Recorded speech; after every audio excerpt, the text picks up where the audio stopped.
Welcome everybody to probably one of the biggest, most ambitious videos I've ever had to done on this channel. I've been planning this for 3 years now, since 2018, and now here we are in 2020, the year of my 22nd anniversary of my life, and I finally get to do this. This is going to be a list for my top 100 favorite movies of all time. This is going to be a redo of my favorite movies of all time video that I did back in 2016, and I will be redoing my worst movies of all time from 2016 as well. This is going to be probably a big long video, and some of these I'm not going to go too in depth on because I will be reviewing the remainder of this list, and some of these I've already reviewed, and I will have a playlist of the favorite movies of all time, as well as my worst movies of all time on the channel, so you could go to the playlist section and you can see those. So before we get started, I do have quite a couple honorable mentions, and in case you don't know, all my social media links are in the description box down below.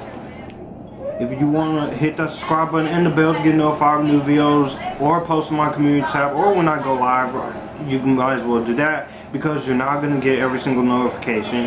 And if you want to donate money to my channel or send a fan mail, you can email me or DM me privately and I'll reach back to you. With that being said, let's get into my top 100 favorite movies of all time, and I hope you enjoy it. Two disclaimers. This is my personal list, so if some of your favorites didn't make the list, please do not get angry with me. In fact, I'm willing to see what your top 100 or top 50 or top 10 or top 200 favorite movies of all time would be. Write it all down in the comment section below. Also, just because there will be a little bit of cheating, so with that being said, let's go.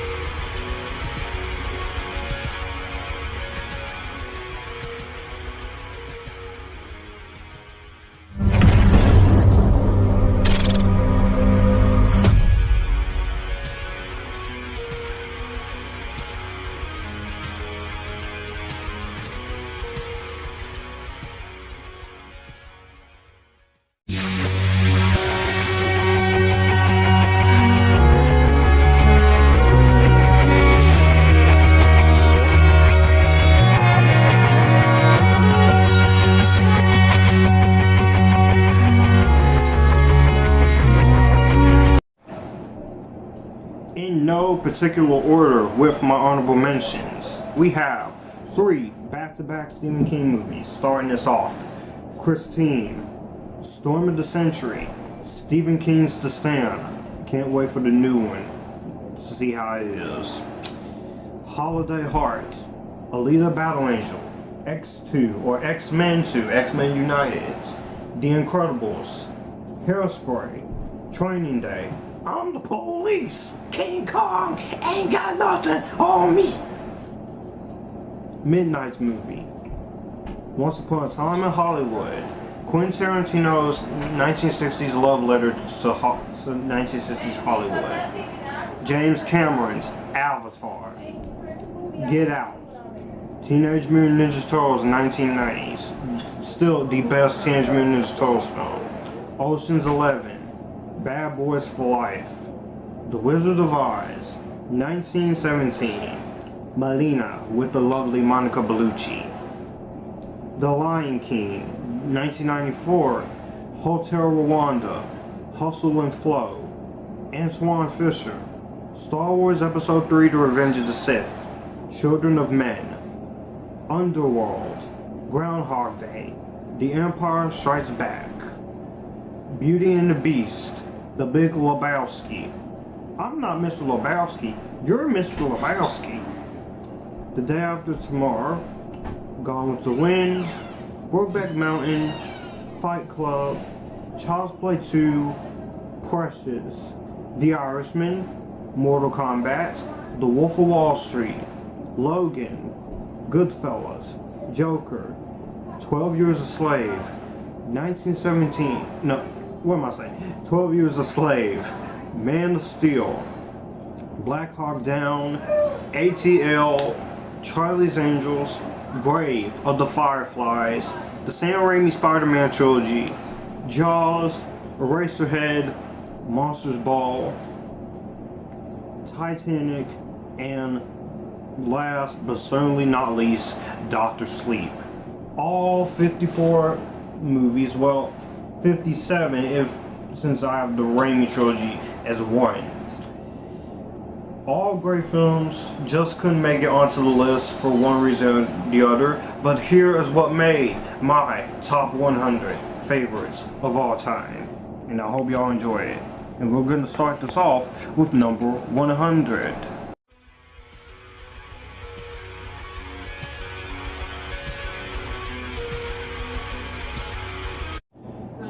Making this list, it was a little hard, but I was able to make the list of it. So let's get into the actual list now, and we're going to start with number 100, which is going to be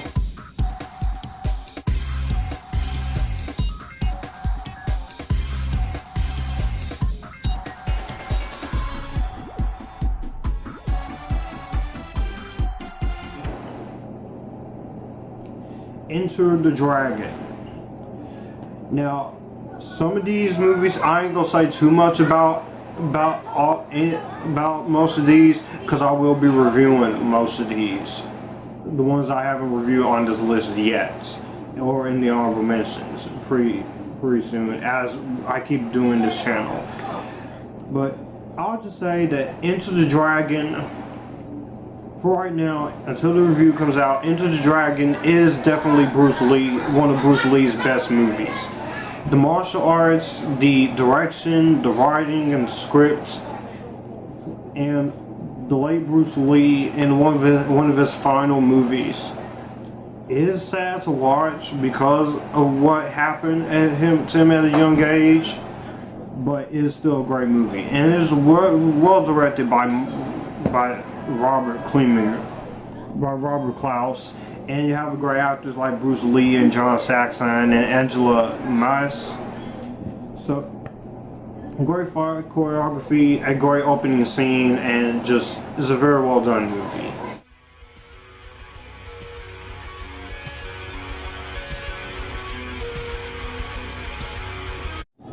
Number 99.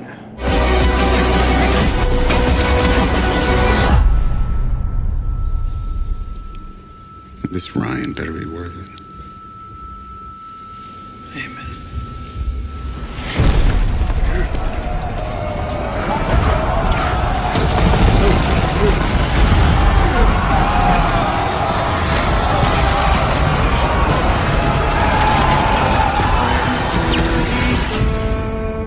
Saving Private Ryan. Definitely one of Spielberg's best movies. Definitely one of the best war movies ever. Saving Private Ryan, 2 hours and 49 minutes. The opening first couple of minutes with the D-Day attack. That is some of the most realistic, is brutal, it is hard-hitting war. And it is great. I reviewed this back on the channel back in 2017. But this is a great film. Tom Hanks, Tom Sizemore, who's in all the war movies, Edward Burns, Matt Damon, a very young Vin Diesel, Nathan Fillion, great actors, great direction, a great script, winner of many great Academy Awards, and it deserved it. Definitely one of the most realistic war movies I've ever seen, and for a good reason. That movie deserves to be on this list at 99.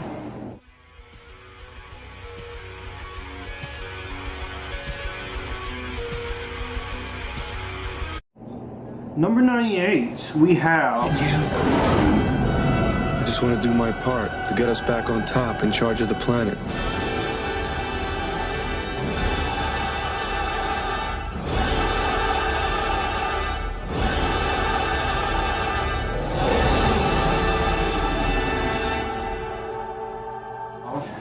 "12 Monkeys," directed by Terry Gilliam. Now, I'm not a big Terry Gilliam fan, and there is another movie I will get to who's at the very high when we get to there. I'm not the biggest David Lynch fan, but 12 Monkeys is phenomenal. I love 12 Monkeys. Brad Pitt, Bruce Willis, Madeleine Stowe.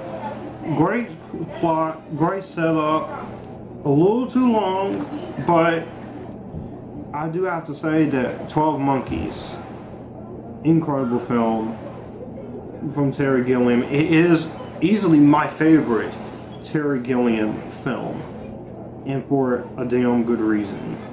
12 Monkeys is excellence in its own right.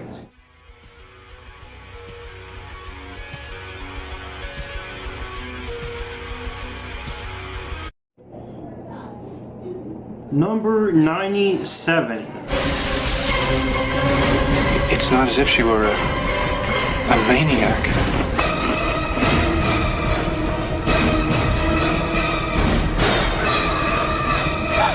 She just goes a little mad sometimes.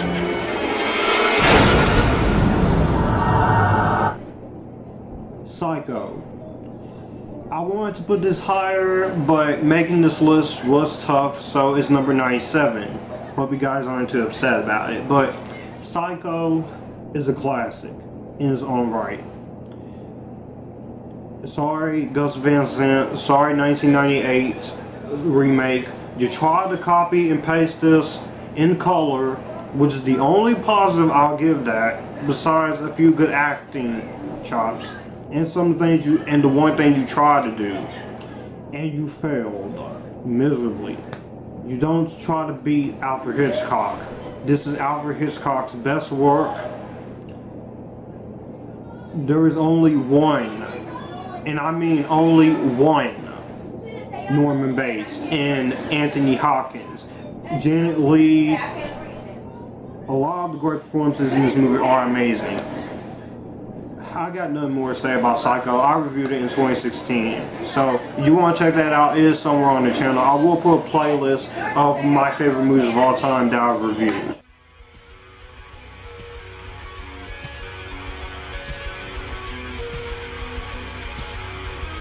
(96) 계획이 없던 건데?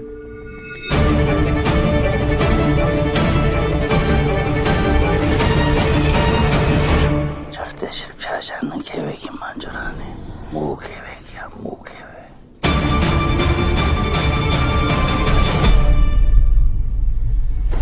Parasite.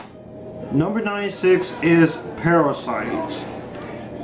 I went into this movie expecting nothing. I was expecting to find this movie to be overrated and overpraised for all the wrong reasons because of its best picture stuff and all the critical acclaim. I wasn't even interested in this movie when it came out. So when I watched it back in February, I was surprised. It had a great story about two families, one rich and one poor, having to living together. It has some nice comedy, it has some nice drama.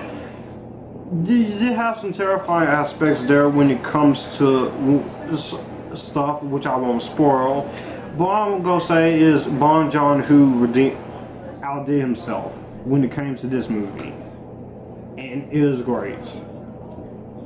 My favorite of his is still Snowpiercer, but Parasite is number 2.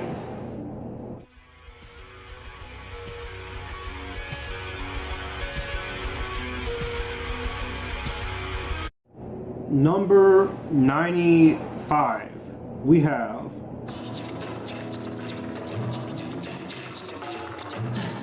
In the heat of the night, seems like In the Heat of the Night with Sidney Poitier. In the Heat of the Night I saw this back in the summer of 2016 on Turner Classic Movies. Definitely one of the best movies of the 60s. Sidney Poitier, he deserved that Oscar for playing Mr. Tibbs. Really quotable lines here, especially "They Call Me Mr. Tibbs." Really well done direction and cinematography. Very great story. I do love the story, and you have the theme song of this movie sung by Ray Charles, which that's always a plus since Ray Charles, he is my favorite musician. But this movie is still great. It was still original for its times, and still holds up as a masterpiece to this day. So.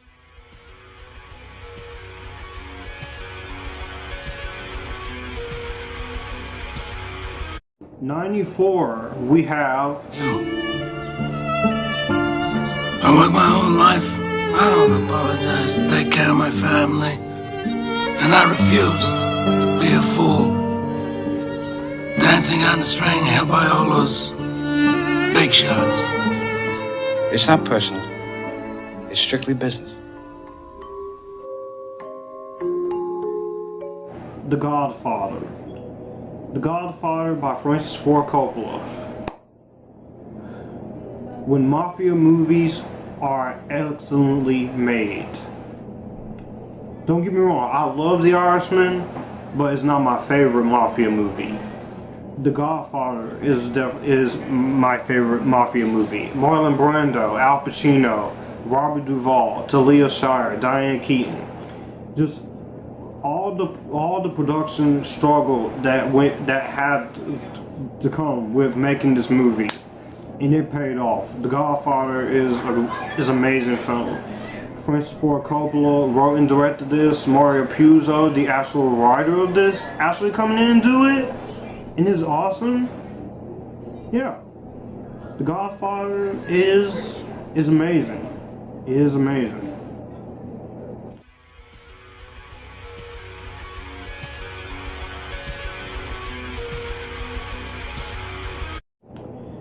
Number 93. Get up, Dave!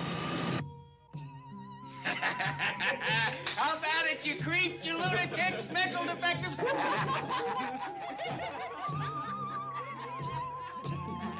Thank you, Mac. Thank you. I'll never forget you.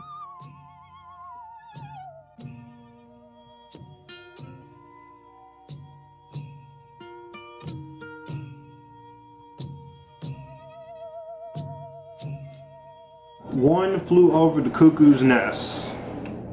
One of my mom's favorite movies. Watched this back in the early 2010s on the This TV network. Another one of Jack Nicholson's great roles. Directed by Miles Forman. Great script written by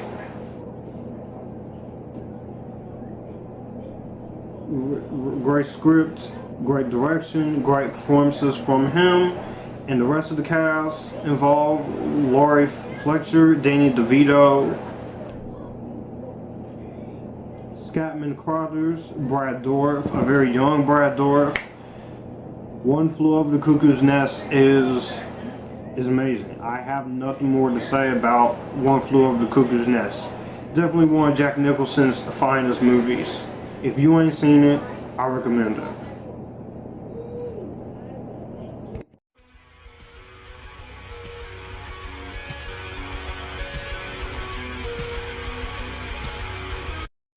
Number 92. All he wanted was to be free, and that's the way it turned out to be. Flow, river, flow. Easy Rider. Easy Rider, directed and written, produced and starring Dennis Hopper. 1969, man. You gotta love the 60s. The late Dennis Hopper, Peter Fonda. Jack Nicholson in another one of his earlier works. Karen Black. Everything about Easy Rider is great. It's a great story about sex, drugs, of course, a cross-country trip to sell drugs, and small-town prejudice, a bicycle gang. A great film. I have nothing more to say about Easy Rider until I, at some point, review it, but it's a great film. Yeah, I like it. I like it. I love it.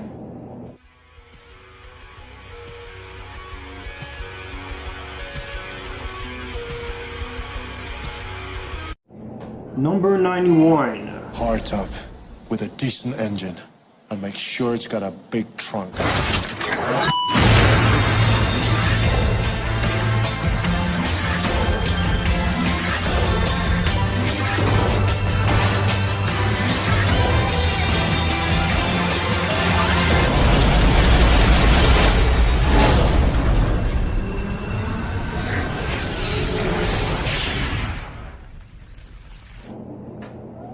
Sin City. Sin City definitely marked a landmark for what this movie is able to do in terms of its stylized tone. The way it feels very comic booky-esque as a neo-noir film. It's very true to the comics. It's very R-rated. Great massive cast. Powers Booth, the late Michael Clark Duncan, Jessica Alba, Bruce Willis, Elijah Wood, Clive Owen, Rosario Dawson. Robert Rodriguez and Frank Miller directed this. Carla Gugino also, and Mickey Rourke. The stories are very well made. Great 2-hour film, and I love it. I love this movie. I love the sequel as well. So yeah, it's a great sequel too. Very underrated if you ask me, but Sin City is a classic that everyone should have seen by now.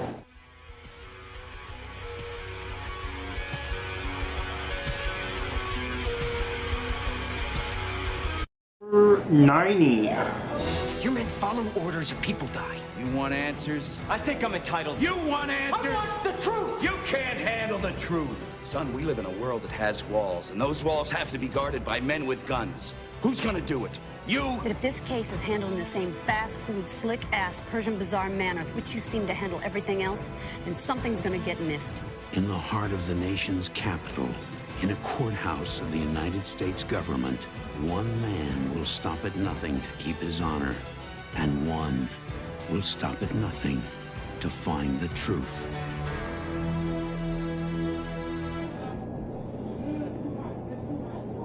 Watch this clip from The Simpsons. I'm not out of order. You're out of order. The whole freaking system is out of order. You want the truth? You want the truth? You can't handle the truth! Because when you reach over and put your hand into a pile of goo, that was your best friend's face. You'll know what to do. Forget it, Marge. It's Chinatown. You heard right. A Few Good Men. You can handle the truth. A Few Good Men is definitely one of my favorite Tom Cruise movies. It's a nice courtroom drama about Jack Nicholson's character is on trial for murder, and Tom Cruise and Demi Moore in this movie are great. Jack Nicholson's great. Kevin Pollak, Kevin Bacon, Kiefer Sutherland, all great talent. 2 hours and 14 minutes of great courtroom drama excellence. This is how a courtroom drama is supposed to be made. 2 hours and 18 minutes, I should say. If you ain't seen A Few Good Men, you don't know what you're missing. So, go watch it. It's awesome.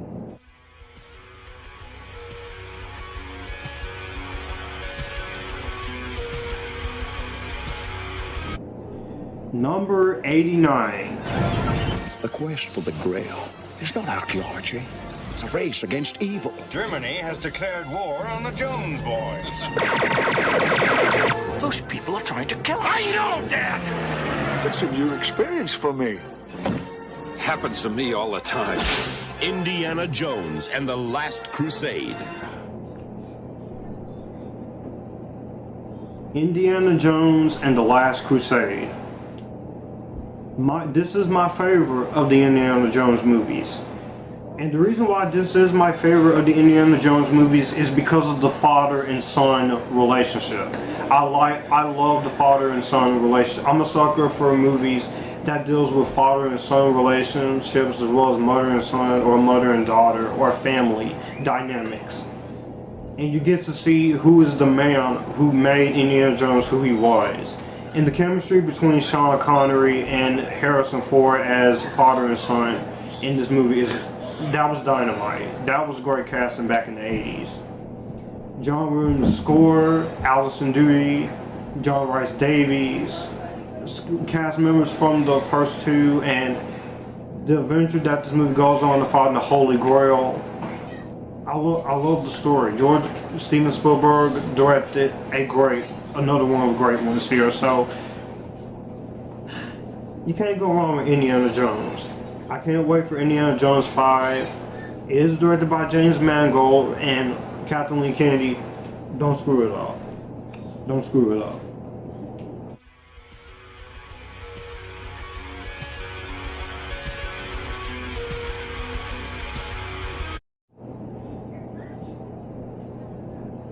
Number 88.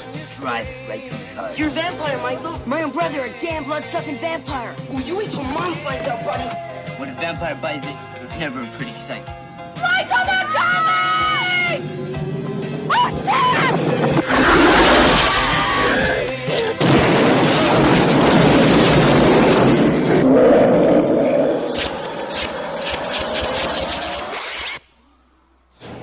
We have The Lost Boys.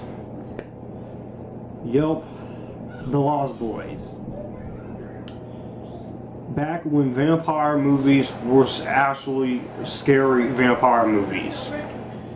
You hear me, Twilight? When you don't have sparkly vampire stuff, and you have vampires actually being scary, that's how a vampire movie is supposed to be done. Also, by the way, rest in peace, Joel Schumacher. Great director. He gave us a lot of great movies. Some not so great. Batman and Robin. But you had a great film career. Cancer sucks. It really does. And some of the cast members in this movie has since passed away. But The Lost Boys, great story, great soundtrack, and it was original. Jason Patric, Corey Haim, Corey Feldman, Bernard Hughes, Diane Wiest. This is how a vampire movie is supposed to be done. Don't get me wrong, you can bring some fresh ideas to it, but just make it still feel like a vampire film. And I can't wait for Morbius. Hopefully that is a decent enough vampire superhero film.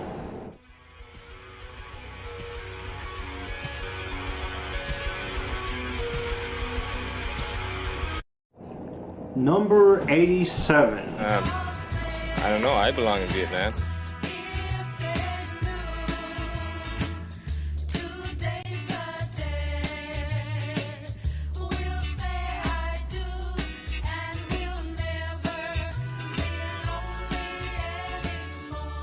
This is my rifle.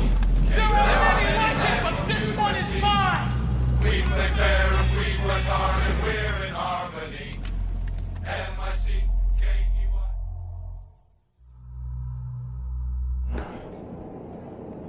Stanley Kubrick with Full Metal Jacket. Another movie where another director and the cast member has passed away, but Full Metal Jacket is definitely one of the best war films. 1987, an hour and 56 minutes. Great writing, great directing, great cinematography, great performance from the cast, especially the late R. Lee Ermey as the Sergeant Soldier, and Matthew Modine and Vincent D'Onofrio. A lot of great performances in this movie.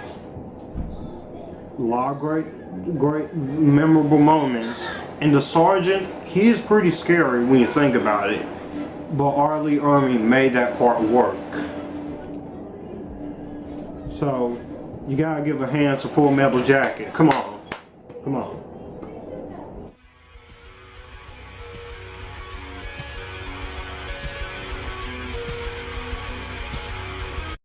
'86, we got... あの子誰なんですか？何やったんですか？何か！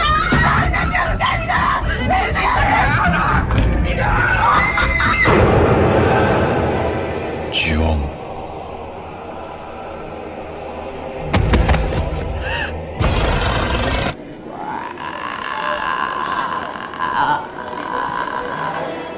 If you don't know that sound, that means number 86, you haven't seen this one.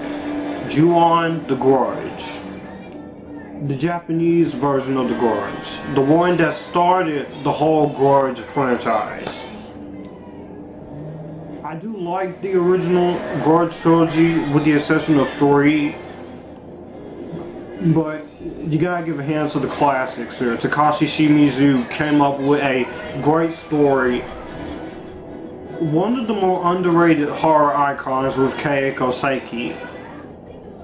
And the fact that the story is basically this house and this curse that could easily kill you, and when someone dies in the grip of a powerful rage, this curse is born. That's all you need. It's very simplistic, very well acted by the Japanese cast, very well written and directed by Takashi Shimizu, very atmospheric, very creepy, it gets under your skin after you watch it. I had the pleasure of watching this back in 2017, 2018, I think. But if I remember correctly, it's 2017 or 2018. But Ju-on the Grudge, what more can I say? I'll review the other Grudge movies the Japanese movies at some point. I'm not gonna go through all the Japanese movies because I've only seen 7 of them. And yes, even that crazy crossover that I like. Excellent film.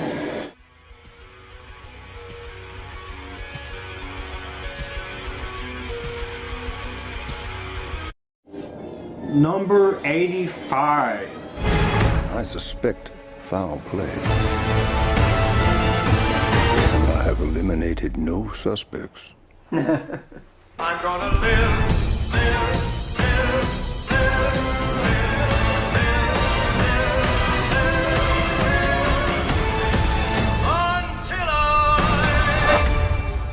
It's a twisted web. We are not finished untangling it, not yet. What is this? CSI KFC?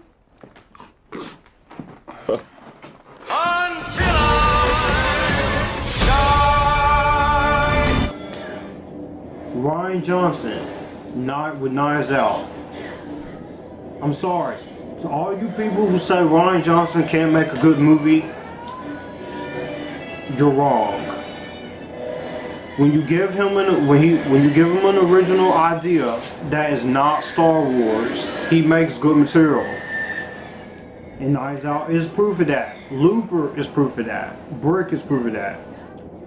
Don't get me wrong, I do like The Last Jedi, Star Wars Episode 8, but I don't like some of the decisions that he made, even as far as killing Luke off. I feel like you should wait to do that in The Rise of Skywalker.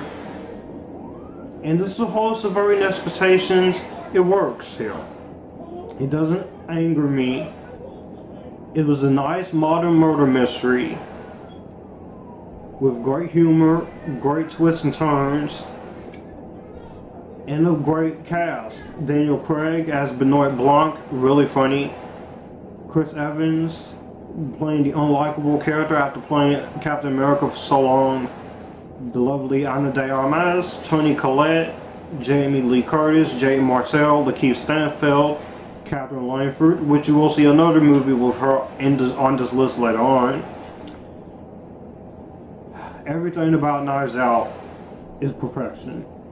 And I can't wait for the sequel, Knives Out 2, and see who all new cast members you'll have there.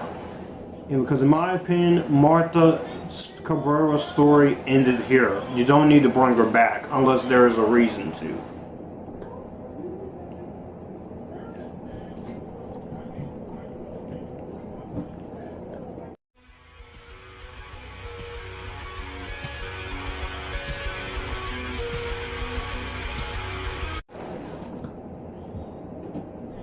Number 84.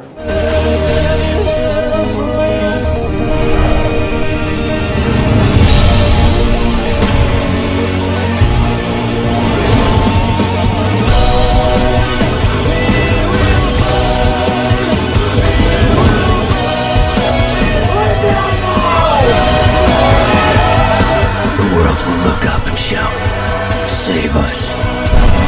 Nor whisper, "No." We have Watchmen. Zack Snyder's Watchmen, not the HBO show that I refuse to watch, even though I have good things to watch about it. Watchmen, good 11 years later in 2020, and this movie still holds up. I remember seeing the teaser trailer on the Dark Knight DVD for this, and big movie premiere on TV Guide when TV Guide used to be a thing before Pop Network. Watchmen is one of the more underrated superhero movies, and it is a classic in its own right. Zack Snyder, he's a visual artist. He got this story down beat by beats. I've read the comic back in high school, as well as V for Vendetta. And Watchmen, the movie is pretty accurate to the source material, and I'm glad it is.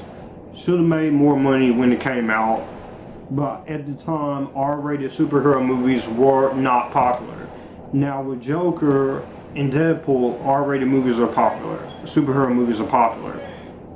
And what a great cast. Patrick Wilson, Silk Spectre 2, Milene Ackerman. I'll take that. Jackie Earle Haley, who is my favorite character in this movie, Rorschach, Dr. Manhattan, the comedian, Ozymandias. And I like the story here of them altering the 80s to make everything right, and superheroes are not being accepted. No matter what version of this movie you watch, whether it's the 2-hour and 43-minute long version, the 3-hour, 8-minute version, or the ultimate cut, which has the cartoons, which I still want to see. I do want to work on getting that collector's edition. Watchmen is phenomenal.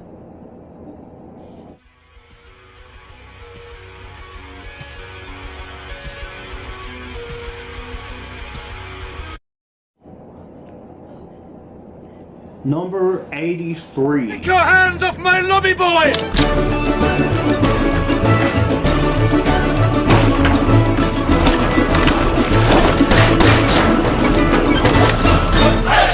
Have you ever been? We have Wes Anderson with The Grand Budapest Hotel. I just watched this for the first time last month, and not bad.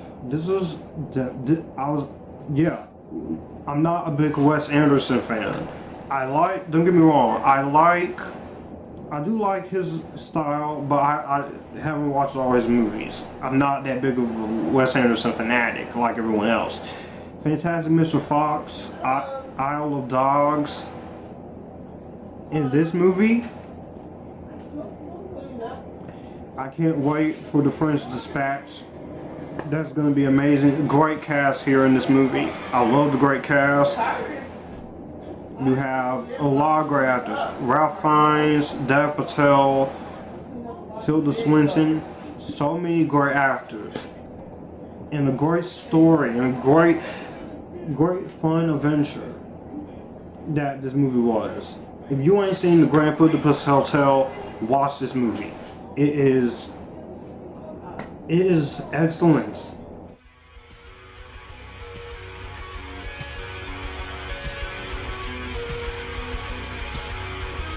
Number 82. Did you hit anything? Oh dear. I won't pretend!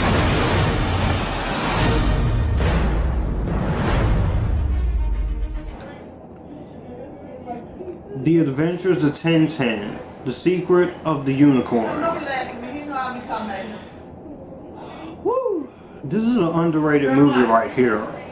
Peter Jackson and Steven Spielberg came together to take the classic Tintin stories and make this as great as it is.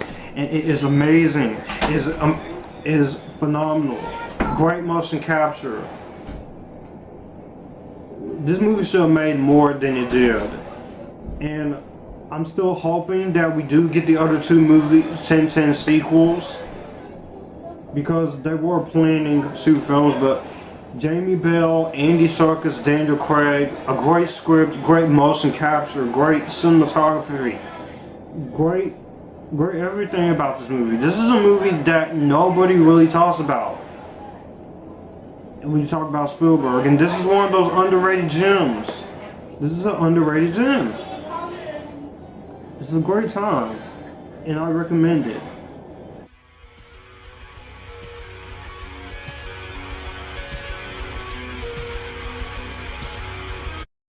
Number 81.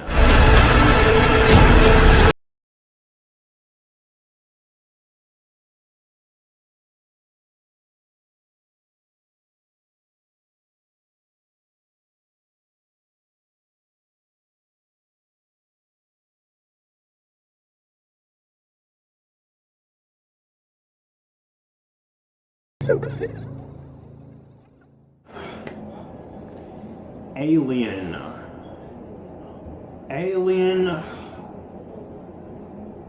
Great start to the Alien franchise. Second best film in the franchise. Aliens is obviously my favorite. Don't get me wrong, I like almost all of the Alien movies except for Alien Resurrection, and to a certain degree AVPR, which is kind of a guilty pleasure even though it's not a great movie. But the way Ridley Scott made this movie and the way Ridley Scott directed this cast, Tom Skerritt, Sigourney Weaver, the late Ian Holm, may you rest in peace, Yaphet Kotto, John Hurt, the late John Hurt. This movie relies very well on the characters and the story. It takes a good while to see the xenomorph, and I love the slow build-up. I love the slow build-up. It is freaking epictastic. And that chestburster scene, how can you not freak out when you see that chestburster first pop up? Come on. You gotta be a scaredy cat to not get scared at that. But Alien is a classic.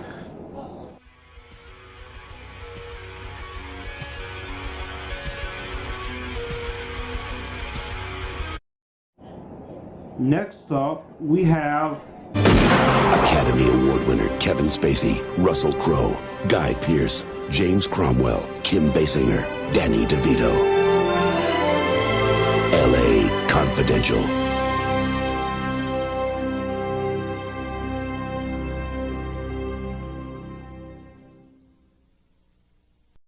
And number 80, L.A. Confidential. Yes, I know Kevin Spacey is in this, okay? Separating the art from the artist. This movie is phenomenal. Directed by the late Curtis Hanson. It is 2 hours and 18 minutes. You got Kevin Spacey, Russell Crowe, Guy Pearce, James Cromwell, Kim Basinger. No, my bad. Kim Basinger. I almost thought of Brett Bassinger, but you know how I am with pronunciations. We all have different pronunciations. Everything about this movie is great. From a directing standpoint, the script, cinematography, the style of this movie, the vibe that you get from this movie. This is a great crime film, and it is definitely one of the best. I know that whole thing about Kevin Spacey, but if you separate controversy from the actual actor, you will actually enjoy this movie. And Kevin Spacey is a great Kevin Spacey is a great actor.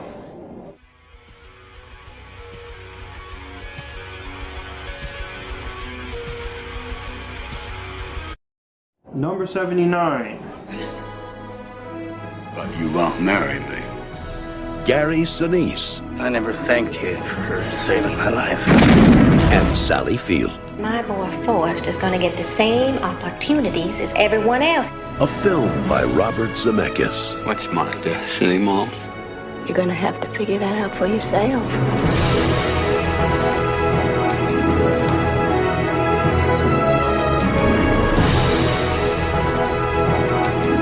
My name is Forrest Gump. You want a chocolate? My mama always said, life is like a box of chocolates. You never know what you're gonna get. Okay, I'ma stop. Okay, I'ma stop. Forrest Gump is number 79. This is my favorite Tom Hanks movie. This is his best performance. He deserved that Oscar for it. I love this movie. The way they are able to incorporate Tom Hanks in key moments in our history, it still looks good. Script is well done. Sally Field is amazing. Michael T. Williamson is great. Gary Sinise is great. The great use of soundtrack and the direction and writing is great. Robin Wright is great as Jenny. The ending of this movie is sad. What happens to Jenny? But Forrest Gump is a perfect movie. Definitely one of the 90s best.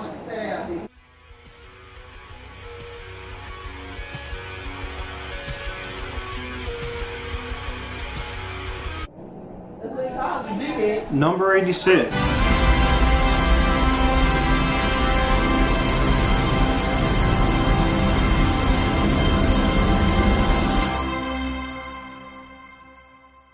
(2001) A Space Odyssey.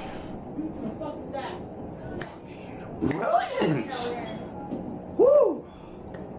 I watched 2001: A Space Odyssey back in 2016 of the summer when I did a big review splurge, and I reviewed this on the channel. Oh, this movie is great. Good times, man. Good times. I dig this movie. There's not a whole lot of dialogue, and for a lot of people that will distract some people,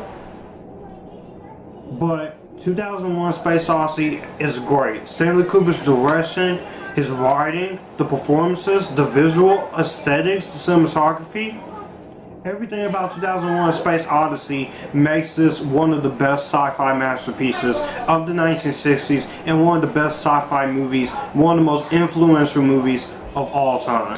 And it's for a reason. 2001: Space Odyssey, you can't get no better than Kubrick. You can't get no better than Kubrick. You're gonna see one more movie with Stanley Kubrick on this list. But what a damn great movie.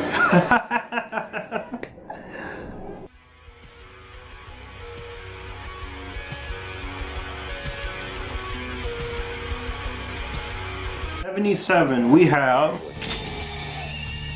You call this easy, sir? Lecter's missing hand arm. Man's a raving maniac. Who knows what he'll do?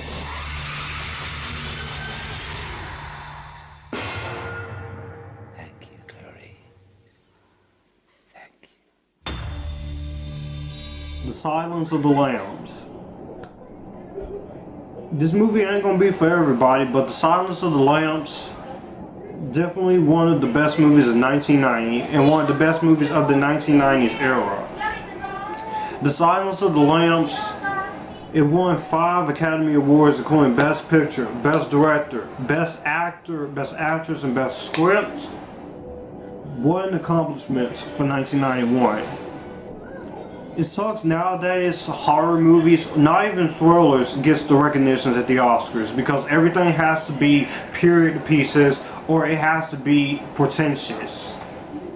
Don't get me wrong, I like different types of variety movies, but Oscars, you should be respecting other stuff like superheroes movies and movies like this, thrillers. Yeah. Not much more to say on The Silence of the Lambs with that. Buffalo Bill, great. Jodie Foster, amazing. Anthony Hopkins steals the freaking show as Hannibal Lecter. And he will always be Hannibal Lecter to me. So, this is a prime example of great thrillers and great horror movies done right. If you ain't seen The Silence of the Lambs, get off your ass and go watch that shit. It is legit.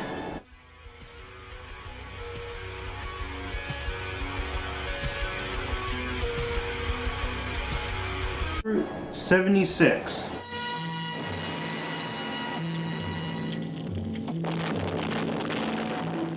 Night.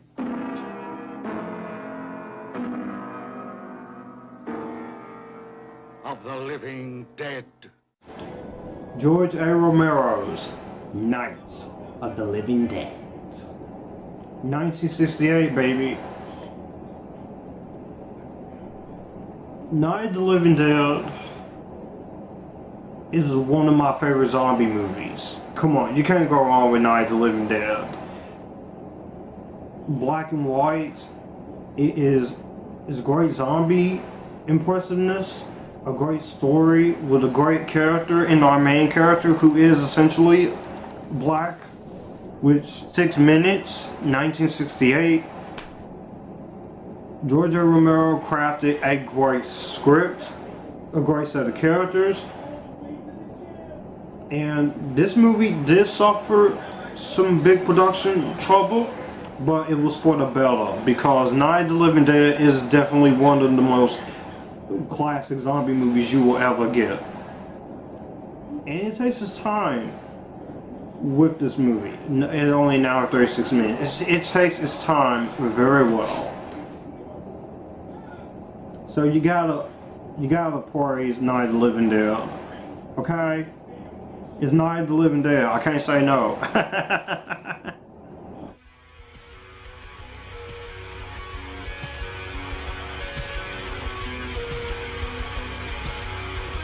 At 75. I'm just happy to see you, even if you've become an angry, manic depressive activist. I still like you. I still enjoy being around you. Like if somebody were to touch me, I would dissolve into molecules. I want to see if you stay together or if you dissolve into molecules. How am I doing? What if you had a second chance? Before Sunset, the second movie in the Before trilogy. Don't get me wrong, I like the other two a lot, but this is my favorite. Julie Delpy and Ethan Hawke. A romance movie that's actually a good romance story. I'm looking at you after. No fanfiction bullshit, no BDSM. Just a great romance movie on its own, and that's what I love about Before Sunset.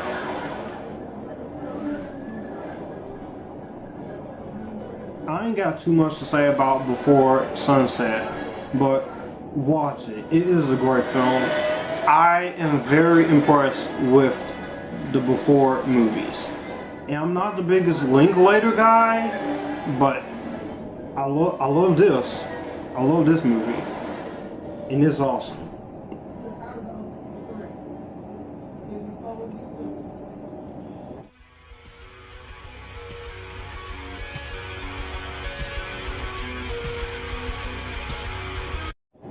Number 74.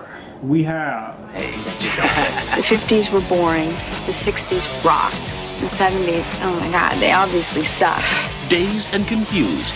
See it with a bud. Behind every good man, there's a woman.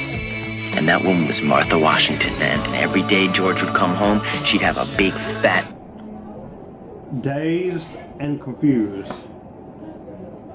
The older they get, the more I still stay the same age. College girls. Yes, they do.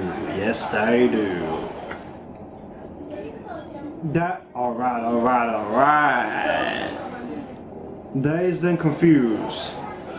What can you say about Dazed and Confused at this point? I feel like everything has been said. Another Richard Linklater film, another one of the best films of the 1990s.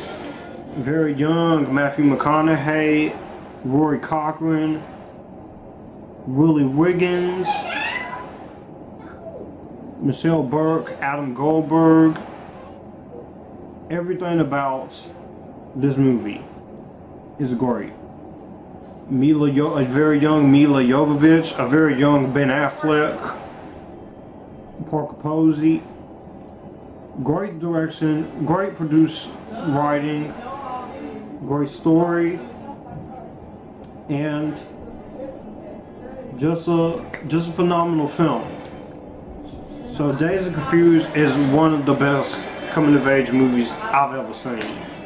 We all ever seen. Come on, it's Dazed and Confused, people. It's Dazed and Confused.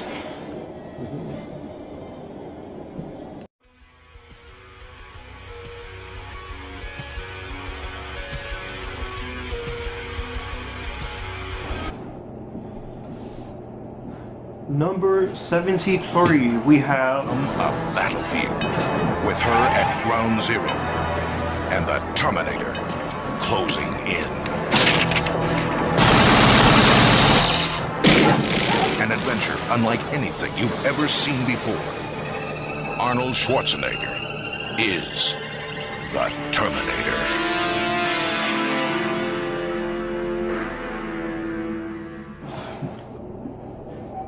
The Terminator. James Cameron's The Terminator. The one that started it all. The one that made James Cameron and Arnold Schwarzenegger into household names. The idea of a Terminator coming to kill, coming from a nightmare that James Cameron had. Excellent directing and writing by James Cameron. Linda Hamilton, Sarah Connor, Michael Biehn, Kyle Reese, Arnold Schwarzenegger himself. Great effects by Stan Winston Studio. One of the best movie themes I've ever heard. It had a simple story. It had a good premise. It was entertaining for a lot for the time, and it still holds up to this day in 2020. And yes, I am in the minority, but I like all of the sequels. I like Terminator 2, I like Terminator Rise of the Machines, I like Terminator Salvation, I like Terminator Genesis, and I like Terminator Dark Fate. Sorry, but it wasn't woke in my eyes. The only thing I will give Dark Fate is the beginning of the movie. I hate the opening of Dark Fate, but it was still a fun movie. At least it didn't disrespect the guys like Black Christmas 2019 did. But anyways, the Terminator, ain't much more you can say about Terminator. I did a full review on the channel, and there will be a playlist of the movies I have reviewed as part of this little top 10.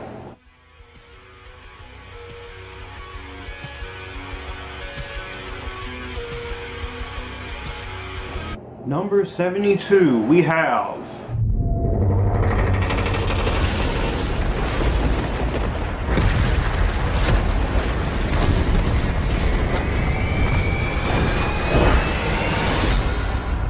Hey, what's your name?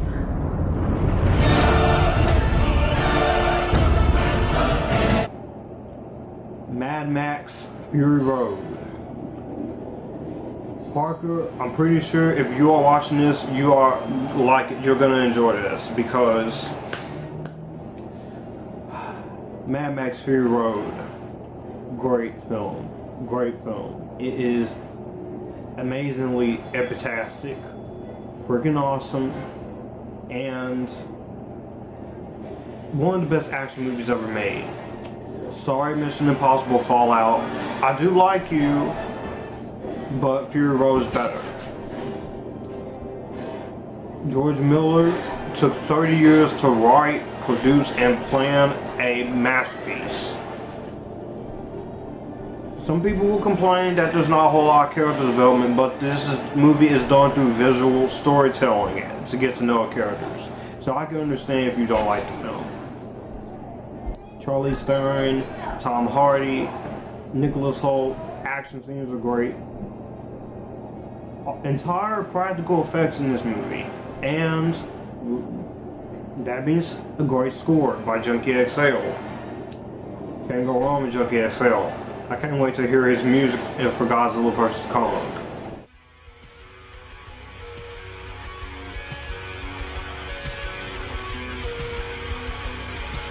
Number 71.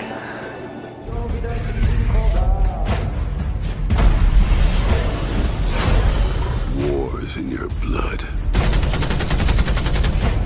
When you're pushed, killing's as easy as breathing. Live for nothing, or die for something.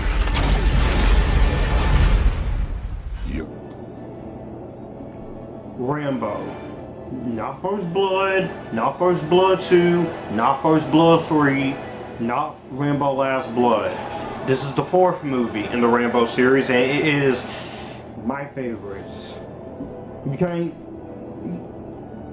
get no better than Rambo 4. It is brutal, it is violent, it is awesome. Sylvester Stallone came back, directed and wrote this, and produced this. And the story of the movie is engaging. The action is violent. Yeah, it gets brutal. It gets insanely brutal, but this is Rambo. You're not gonna see him basically go talk to people about his problems, the vengeance problems, as we should say.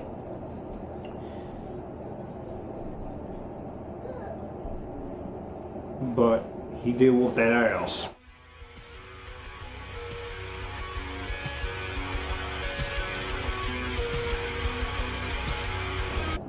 Number 70. I say we protect ourselves.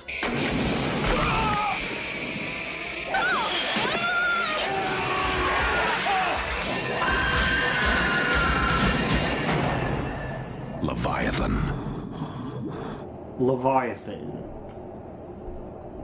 Kind of what Underwater reminded me of, with a mix of Alien and The Abyss. But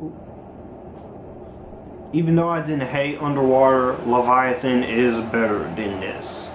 You get to know the characters, you get a good story, you get to care about the situation. Directed by George P. Cosmatos. Great acting from everyone, especially Carl Weathers, and great practical effects, great score, some very haunting moments. Makes Leviathan exactly what it is. A magnificent horror film.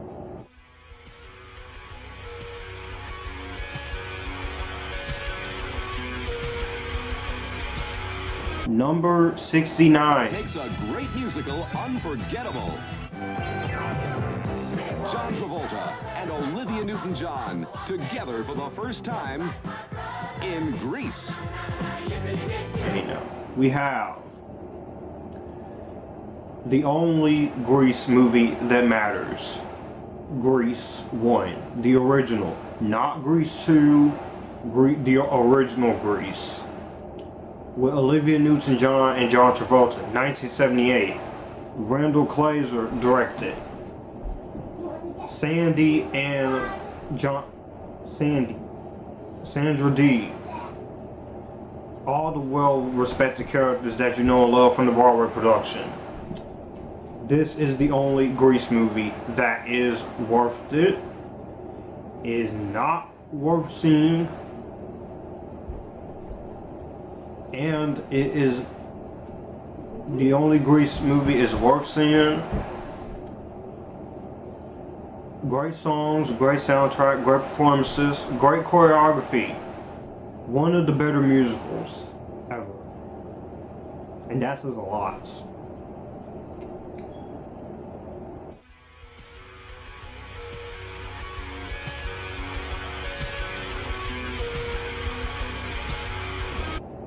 Next up, we have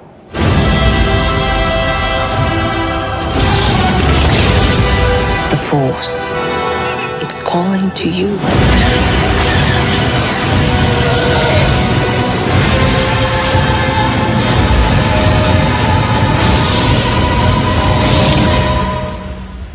Just let it in.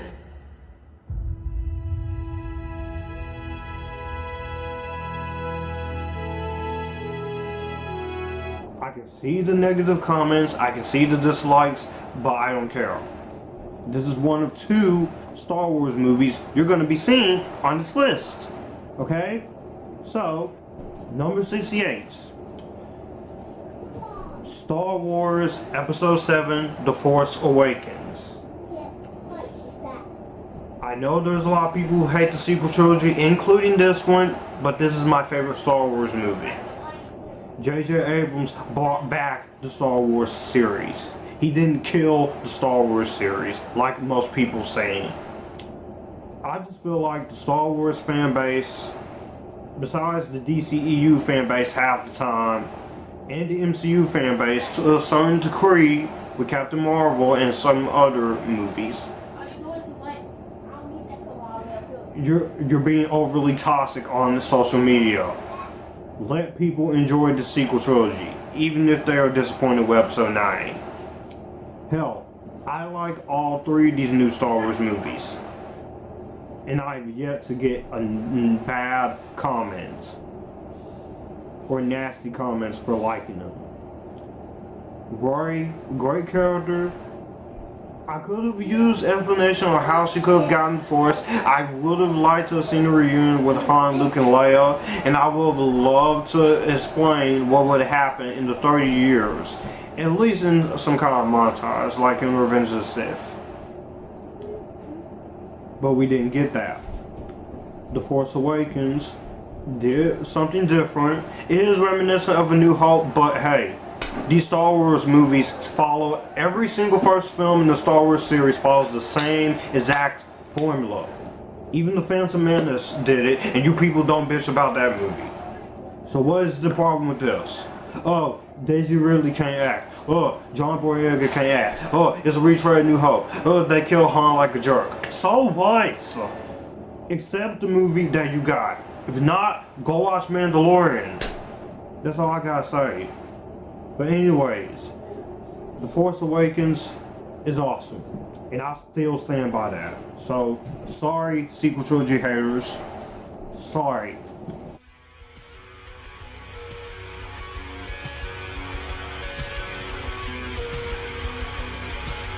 Number 67, we have... Does the steering wheel work in this thing? I'm steering! Well, do the brakes work? I don't know, I haven't tried them yet! Kill them, burn them, blow them away.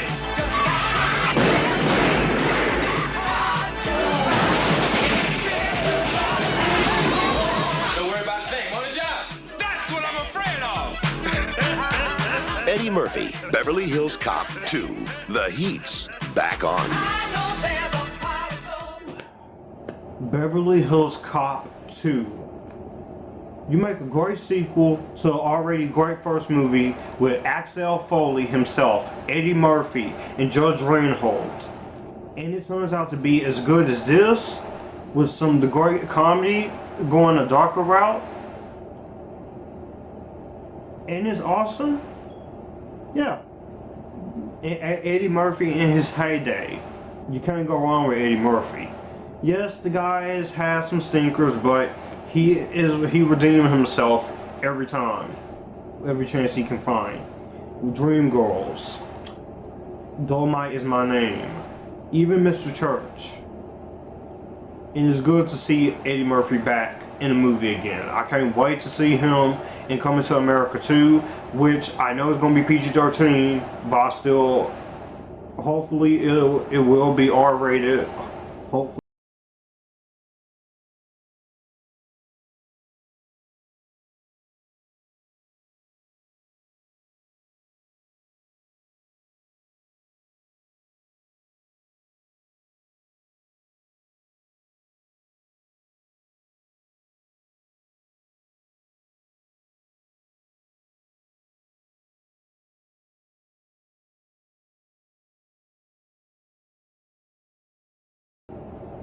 '66.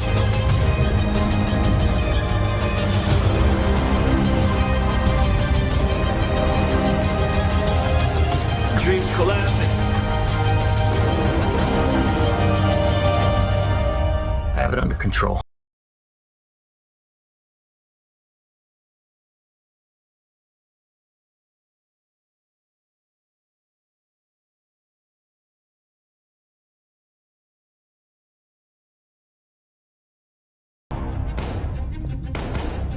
You mustn't be afraid to dream a little bigger, darling. We have one or two Christopher Nolan movies you're going to be seeing on this list. This one, Inception. $160 million well spent, made back $860 million at the box office, made a killing, got a lot of Oscar nominations and won 4. Should have won Best Picture back in 2010 Oscars, but according to me, the Academy does not like to nominate Christopher Nolan for nothing.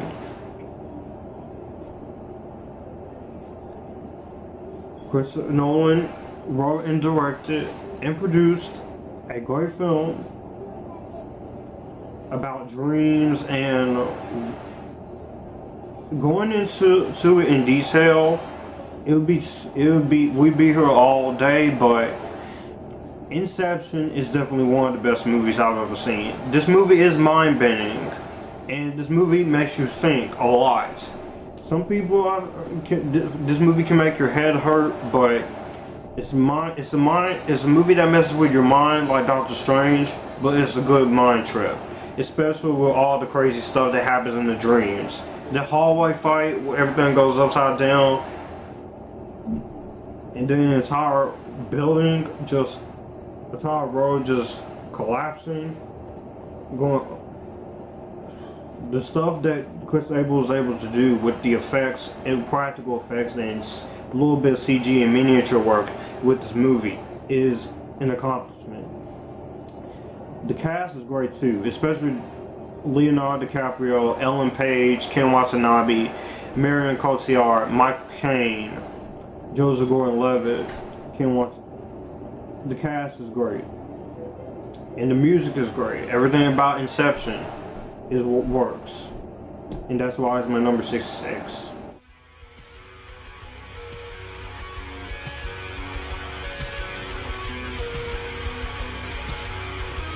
Number 65, we have... Don't try to hide.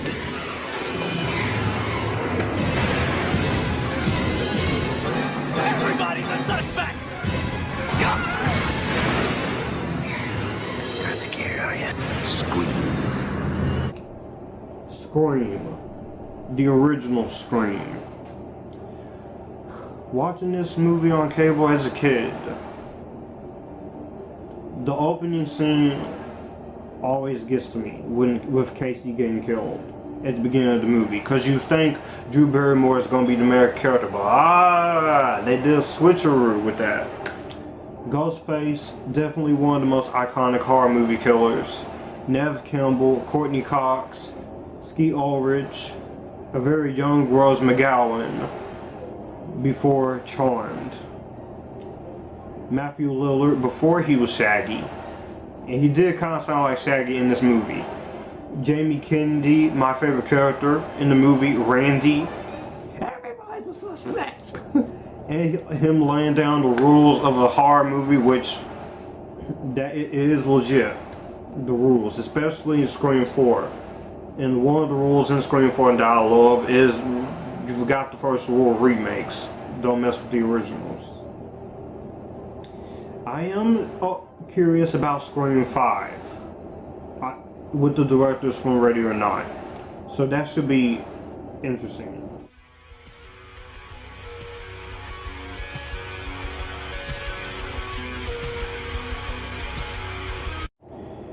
Coming in 64.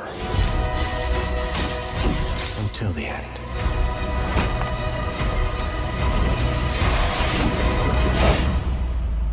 I'm ready to die.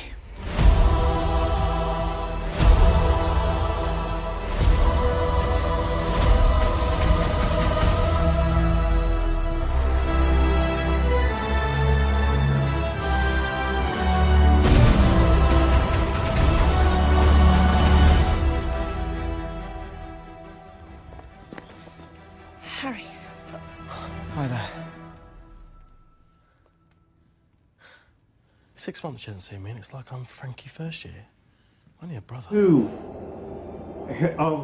Two films in this my favorite franchise of all time. I was going to cheat and put the entire franchise on here, but I said no.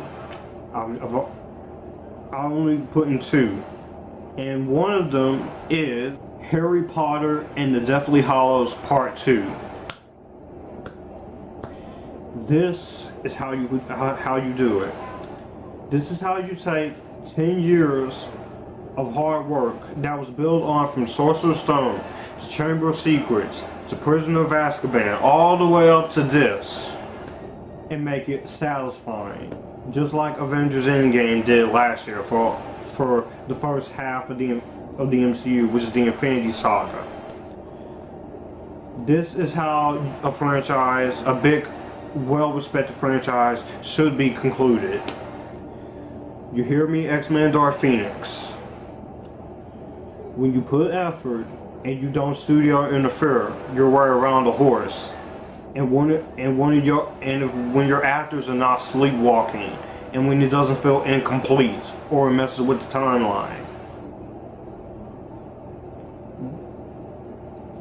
Anyways, Harry Potter and the Deathly Hallows Part 2 definitely ended up the Harry Potter series on a high note. It shows that a mother's love can do a lot, in case you haven't seen this movie. Great epic final battles. Part 1 was the setup. Part 2 is the battle.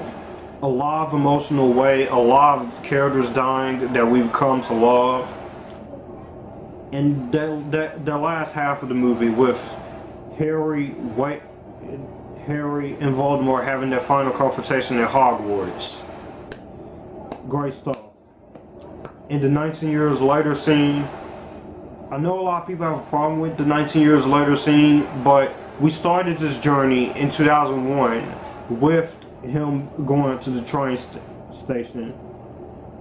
So it only makes sense to be poetic and end it with him and his kids and all the Harry Potter characters growing up to see their kids go off to Hogwarts at the train station.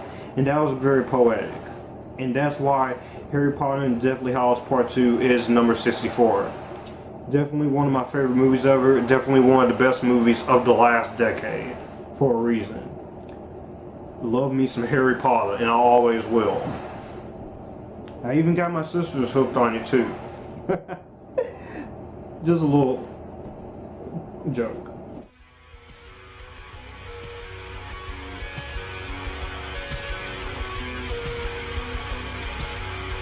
Number 63.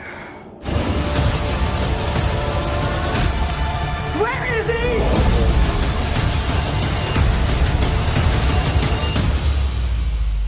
The future of the species is finally unearthed.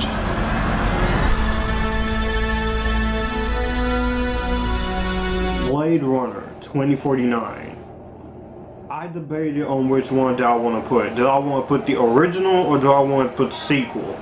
But after rewatching it so many times, both of them, I rewatched the first one after 2049 came out at least 7 times. This movie, I've lost counts. My favorite Denis Villeneuve film, a French-Canadian director who has a vision and he explores it on screen with this movie. Sorry, Ridley Scott. I know you got a problem with this movie being overly long, but the 2 hours and 43 minutes goes by fast. So you may be a producer, but that doesn't mean you get to tell Denis Villeneuve how to do his Blade Runner sequel. Yeah, I know this movie failed at the box office because people expected an action movie, but you got misinterpreted people. If you're one of those people who has yet to see Blade Runner 2049, stop watching this video and go find it on Blu-ray, DVD, Blu-ray, 4K, or HBO Max, both of them, and go watch them. Because Blade Runner 2049, Villeneuve's direction, the great music, the beautiful cinematography by Roger Deakins, the excellent visual effects, and the great performances by Ryan Gosling, Harrison Ford, Ana de Armas, Robin Wright, Jared Leto, and Sylvia Hoeks. Everything about this movie is still a magnificent work of art.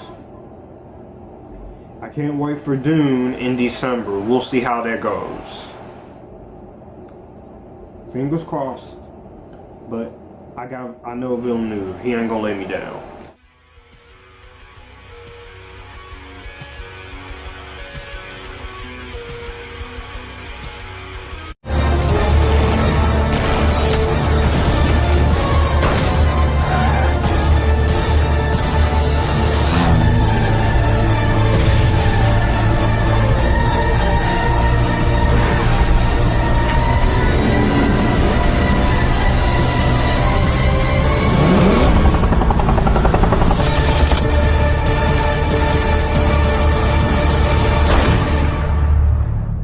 Skyfall at number 62.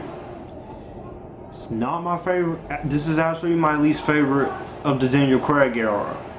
But not a bad thing because Skyfall was still good and it was still amazing. Sam Mendes came in and gave us all the 50th anniversary of this long-running franchise that we all wanted to see. Skyfall, one of the best Bond films. Daniel Craig still my favorite Bond. He will always be my favorite Bond because he's the one I grew up on. Besides Sean Connery and Pierce Brosnan. Action scenes are well done. The last appearance of Dame Judi Dench as M. Javier Bardem, one of the best Bond villains I've ever seen, and Adele with the theme song. All makes for a great James Bond movie.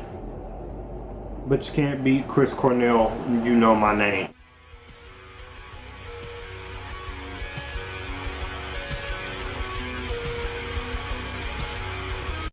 Number 61.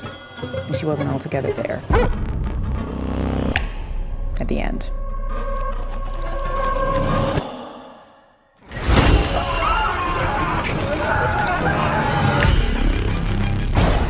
I don't like this. Dad, I don't like this. What's happening? Enough! Don't you ever raise your voice at me! I am your mother! Please stop! Mom, what's happening? Make it stop! Make it stop! I just don't want to put any more stress on my family.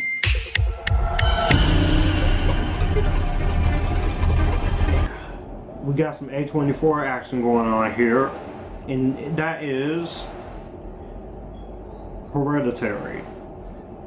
Hereditary took me 2 watches to fully embrace. When I first saw it, I thought it was good. I thought it was great, but it wasn't amazing like everyone says it is. It was mismarketed, and I did feel pretty bored through most of it. But then I watched it again, and I ended up really loving this a lot more than I did. Why did Toni Collette not get an Oscar nomination for this? The world may never know. But Hereditary is definitely a horror classic in my opinion. It may not work for everybody, and Ari Aster's direction may not work for everybody, but I appreciate what he did. It was a slow burn. You didn't need a whole lot of jump scares to tell your story. And you're dealing with some pretty personal themes. And Alex Wolff and Toni Collette, they went through a lot after this movie finished production. But it was for the better. Because this is definitely one of the finest horror movies I've ever seen.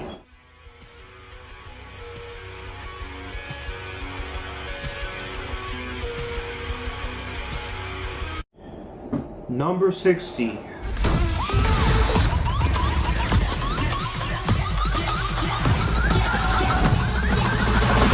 Like it or not, you and your friends are a part of it now. I don't have friends. I got family. Furious 7, or Fast 7, or Fast and Furious 7, as you should call. Furious 7 is my personal favorite of the Fast and Furious movies. And honestly, I feel like this is where the series should have ended because of the whole Paul Walker situation those last decade, which is somebody we also lost next decade, and this is the last time we do see Paul Walker. Even if his brothers does stand in most of his scenes and CGI was used, I wouldn't tell the difference because all three brothers look alike. Great action, over the top, but still, the story was fun. Great acting from the cast. And you can't talk about Furious 7 without talking about the send-off they give for Paul Walker at the end of this movie. See You Again is definitely one of the best songs of the last decade. Definitely one of my favorite songs ever. It's a beautiful song, and it is a nice farewell song for Paul Walker. Should have been nominated at the Academy instead of earned it. Even though I liked earned that song a lot, See You Again should have been nominated too.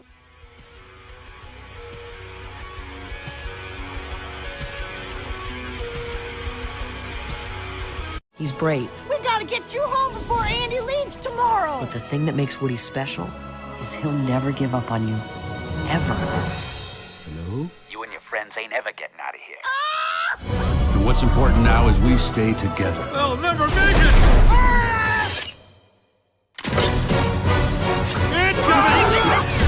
Where's Potato Head? Toy Story 3, or The Great Escape of Pixar movies. Toy Story 3 is my most watched Toy Story movie. It's my most watched Disney Pixar movie. And it's one of my most watched animated films. Here. This is one of the best movies, animated films of the last decade. Definitely a great story. Definitely had a very good villain in Lotso. This movie wasn't afraid to hit you at the emotional moments, especially the one scene with them in the incinerator and the ending where Andy leaves to go on to college. Some people may classify this as the true ending of the series, and I still do, despite me liking Toy Story 4. But Toy Story 3 hit all the right notes.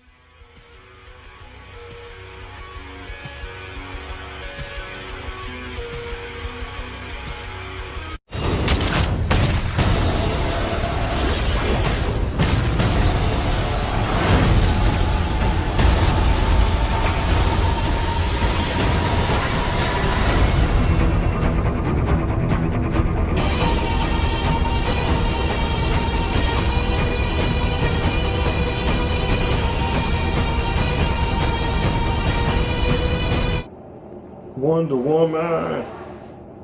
Yep. The Wonder Woman from 2017. My second favorite of the DC Cinematic Universe. I know some people have a problem with the final battle. I have defended that final battle. It's CGI video game heavy, but Wonder Woman is a superhero, an Amazonian warrior. What do you expect? For everything to be, the whole fight to be practical? Of course, it's gonna get CGI crazy. Hopefully we'll have a better final battle with her and Cheetah, played by Kristen Wiig, in Wonder Woman 84, which would have been out